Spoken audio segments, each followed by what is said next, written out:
नमस्कार शेतकरी बांधवांनो, जय महाराष्ट्र. तर आज सकाळची 7 वाजल्यात व्हिडिओ बनवायचं कारण असं आहे की आता सध्या ढगाळ वातावरण या ठिकाणी चालू आहे आणि थोडं या ठिकाणी सर्वत्र अवकाळी पाऊस या ठिकाणी पडत आहे. तर मित्रांनो, आपल्या पाठीमाग हा अर्धा एकरचा कोथिंबीरचा प्लॉट आहे. तर हा प्लॉटला या ठिकाणी आता सकाळी पाणी देणं जावं ठिकाणी रेन पाईपाच्या माध्यमातून सुरुवात झालेली आहे. तर आपण बघू शकता की आपली ही कोथिंबीर काल खुरपल्यानंतर या ठिकाणी आज आपण पाणी रेन पाईपाच्या माध्यमातून या ठिकाणी पाणी देत आहोत. तर मित्रांनो, आपली कोथिंबीर कशी आहे, काय उन्हाळ्यामध्ये या ठिकाणी खूप टेम्परेचर आहे.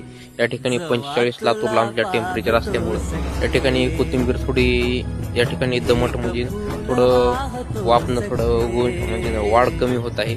तर याच्या ठिकाणी काय जर औषध असतील तर मित्रांनो आपल्याला कमेंटमध्ये सांगा, किंवा कोण जर कोथिंबीर जर शेतकरी असतील तर त्यांनी पण या ठिकाणी कमेंट करा. चॅनलवर नवीन असाल तर सबस्क्राईब करा.